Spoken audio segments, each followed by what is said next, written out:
De Bruyne is set to leave City at the end of the year, and and he's saying that they did him dirty. I don't support that. I think, look, it's the right time. Man City made the right call. Look, and the great teams always take this approach. They move you a year before you totally collapse, rather than give you an extensive contract and then have you play out that. But you're drawing, hold on. You see, hold on. But you're drawing a lot of conclusions. To say that De Bruyne will totally collapse is no.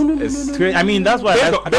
I mean, I understand you based on the last 2 seasons and the injuries. Exactly. But you and I don't know. But you can't say that the club. But he can say. I think that he's being unfair to Man City in the sense that saying that they did him dirty by not offering him a new contract. Look, your play, your production, your availability over the past 2 seasons has been dipping. Fair enough. It has been dipping, and this Man City team needs, I wouldn't say a reset, but they need a little bit of a reboot, because they need to move away from a lot of players who have aged and bring in fresh blood. And he has demonstrated that his availability is dropping, his speed is dropping, because it's part of his game. And it has overall affected the way he approaches games, to the point that he can't even get. I've seen Kevin De Bruyne over the past two seasons, including this one, where he's not even able to get that whip on the ball, or a pass or a cross that back in the day he used to get, and that would be the thing that would get the ball beyond the outstretched leg of an opposing defender and get the ball to his man, for him to be able to finish it up. So for me, I think the timing is just perfect. He spent 10 years at Man City. Yeah, this is the perfect time to go. I don't see why he's more or less slandering Man City. I'll come back to you. Let me take your thoughts, Susu. Yao is making De Bruyne sound washed. I don't think he's not washed, but Man City level, I think for Man City, he doesn't cut it. For the wages he's collecting, they have a point. He's not made 30 starts since 2020 in the league. If you're Man since 2020, yeah, the last time he made 30 or more starts was in 2020. Wow. 23, 25, 28, 15, 18. So 18 is this season. The numbers have been getting worse. Exactly. And if you look at an older player, he made 15 starts last season. He's made 18 this season. How many will he make next season? Unless he's willing to take, you see, look at how Luka Modric is being used by Real Madrid. Kevin De Bruyne is not going to accept that. But he says he can still. That's the thing. He says he can still play at the top level. But you see, the problem is that if you are in there, look at what they tell Modric. They tell Modric, we'll keep you. You'll be a sub. Yeah. We'll use you as and when we see fit. Yeah. Your new contract, your wages will be lowered. How much of a pay cut is De Bruyne willing to take? Well, and that's the thing. I feel like with a lot of these conversations, players are not honest. Right? Thank you. Because no. Thank you. As footballers, we understand you are paid a lot. Yeah. And there was a survey done by the Athletic anonymous NBA player pool, which they do. People keep saying the regular season is too long. Yeah. But when they ask the players, would you accept a lower salary if it meant less games? Yes. All of them said no. All of them said no. You are willing to enjoy the money. But you don't want, you see, you can't expect the same salary and give less effort. It doesn't work like that. And one of the Bayern board members said this, look, the truth is, the players are right. They are playing too many games. Yep. But the players are not willing to take a pay cut. Yep. Something has to give. Something has to say that we'll play less games. So if you are Man City's point of view, this is your second highest paid player after Erling Haaland. You are paying him, is it 400,000 a week? You can't rely on him to start 30 Premier League games a season. That's a bad investment. Maybe you can say, okay, knowing your ability, what you can do in those 20 games you start, knowing that you're a club legend, can you take 200,000? Maybe that's the issue. And De Bruyne himself knows he won't take the 200,000. You see, so we have to also be fair to the club. I'm not coming here to say that clubs are some nice people, they are considerate. Clubs are ruthless. They get rid of you when they are ready to get rid of you. They'll milk you until you can't do anything, and then they'll throw you away. As someone said, if the opposite was true for Kevin De Bruyne and he was begging to stay and Man City said he wasn't good enough, we wouldn't be here saying that City has done him dirty. We say, hey, you're not good enough, go. True. So let's also be fair about what we are saying, that it goes both ways. But for me, his availability is becoming an issue. And considering his wages, Man City are right to say, the availability is likely only going to get worse. And his performances have not been as good this season, in addition.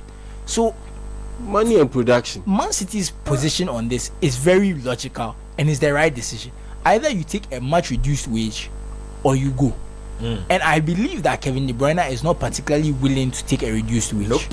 So he doesn't see himself in the same like the club sees him in. Exactly. So I believe that this is one of the main issues. So for me, it has to end. He's achieved a lot. He's one of the greats of the Premier League. He's arguably their best ever player. Good for him, but everything comes to an end. All good things come to an end. Well, and a little bit, even before the start of the season, it looked like he had his head turned by the Saudi money, because he was granting interviews talking about. I don't believe he was ever going to join Saudi. I feel like he would go to the MLS. He was sounding like he was basically saying that these things are there, but it's not for me. It didn't sound like someone who was interested in Saudi. Wow. And the fact that he did an interview saying he can basically still play in the Premier League. Yep. It's more or less telling other European clubs, come get me. That's what I'm saying. Me. Yeah. It's like I can still perform at the highest level. Let me take your thoughts on that. Let me take you from there, Manuel. Where would, ideally in your mind, eliminate Saudi and MLS? Where would he land, and where can he cook in Europe? I think it comes down to how often he can produce his best. Because the Palace game that Tusu talking about is a good example. That game he came on and he was clearly able to be the difference maker. I still think that was the game. That was the game. Yeah, and I still think he looked very upset that Palace were leading by 2-0. They were Eze was showboating in that game, and I think he just got upset. I think his quality is still differential, but I think the point Tusu makes is good about at the amount of money he makes and for the amount of games he's available for. I'm not sure if it makes sense, especially if City themselves can use, like, because once he goes, now they have more space in their budget for whether it's PSR, whether it's wage structure, whether it's their wages or whether it's PSR. They now have money that they can now offer to someone else. I don't know if Vets is coming in, but they have more. Yeah. There's more funds that can be allocated. There's clearly a rebuild happening. There's clearly going to be a rebuild. They're clearly going to try and bring in bigger, big players.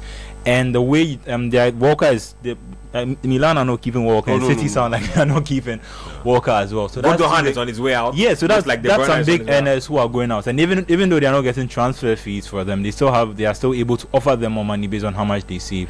Frankly, if you're a club, big wages are a bigger saving than a big transfer fee. Yeah, to be honest, if you're a club, generally, because you can attract the Real Madrid model now. Getting rid of big wages probably does more for you financially than getting a big transfer fee, because those guys are taking 12 million, 10 million a year, and their bonuses included. Exactly, and they're on like 3-4 year contracts. So their wages alone is 40 million, 50 million. Yep, so that's a lot.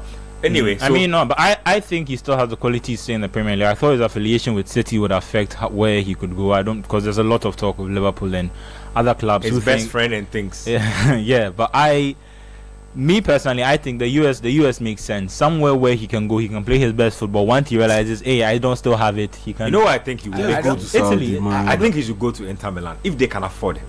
If they can, Inter Milan love a free transfer. What Çalhanoğlu is doing for Inter Milan, De Bruyne upgrades by like tenfold. What he's doing for them right now. I've seen Çalhanoğlu play, and he's not. De Bruyne is kind of washed, but he's still a better player than Çalhanoğlu. I mean, I think it's his speed. I think it's his speed because he can still create. It's just his speed. Çalhanoğlu can run. Çalhanoğlu couldn't even run at his speed. He can't run. Exactly. So the kind of game De Bruyne that's true. It's a slower game. The ball could come to him. You could control the game. If you have a good coach, your lack of pace, and for a lot of big teams, his game is IQ. And for a lot of, and I believe like even top teams, even someone like Arsenal, just as an example, considering the way they play, if you bring someone, look at how they use set pieces. Upgrade on Odegaard 10 times immediately. Even seeing the way they use set pieces, you put in De Bruyne. He can upgrade. He can enhance. Look at Liverpool. I think what Soboslai is doing.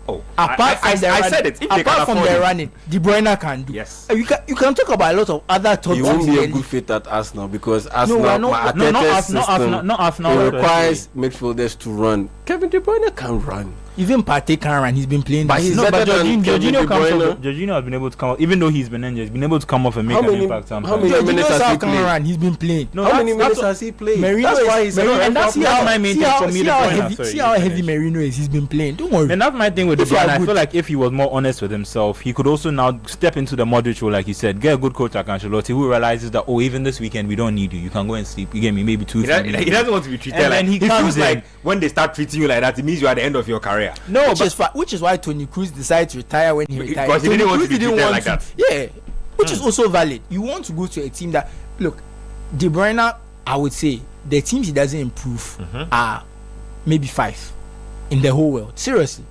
Because if you're thinking about, if maybe as a starter, there's a lot more. But if you're thinking about someone you can have in your squad, do various things, have a role to do different things, there's less than 5 teams I don't see won't have use for him. I mean that the whole point is he either needs to bring his best game, whatever he did against Palace. He needs to either see his form again or accept what he is. It's either one. I just think that I should be going for Xavi Simons. No, I think that no, Kevin De Bruyne. I don't think Xavi Simons fits Arsenal system at all. An inconsistent player. You are trying to win a title. Bring an inconsistent young player for what? To swap when Odegaard is inconsistent, then he's so they'll just have 2 inconsistent. Even Odegaard, even the whole Odegaard is inconsistent. Odegaard was good for 2 seasons. He had a bad season. Even that one, we should not write him off. To call Odegaard inconsistent is even unfair to Odegaard. Exactly. So why add Xavi Simons who doesn't? Look, all I'm just gonna say to this De Bruyne thing is, I think that he's a player whose game relies more on athleticism, on IQ than like running around and all that. Like, he can definitely adopt his game. No, but then there's also the pressing aspect of it. No, I mean, obviously, when you have the ball, it's fine. Like, be very good, pass the ball as much as you want. But if now you need 11 players to, if you are getting a player like that, you are picking your poison. But even then, in a smart coach knows how to protect you exactly and use, because we see a lot of defensively weak players. Yep. And their teams defend well. That's what I'm saying. It's all about, and that's the thing. Right now, football teams defend as units more than anything. You defend in such a way that you kind of you funnel the ball to your better defensive players in easy situations. Because we saw Arsenal play with Zinchenko for how long, and they didn't look that. We all know Zinchenko can't defend, but how often was it that we felt that Arsenal were losing with Zinchenko on the pitch? So true. I think if the team can afford him, they should go for him. I feel like he still has a lot to, and the wages also coming just on that. In fact, I think the wages would be. And that's what I'm saying. Do you think which team is willing to spend that much on getting him in? It's on a free transfer, so I'm assuming he still wants a signing bonus. Because so if they so now you have to factor that in with the wages, and you only have him for like 2 or 3 years because he's slightly past his best. If Aston Villa can master up the the wages, they are crying already. But like I'm saying, if they can, Aston Villa, he'll bring that would be a good signing for them, but they can't afford it. Yeah, they're already spending 90% of their look at that of their revenue on wages. So that's before you have to do transfers, other costs, Charlie.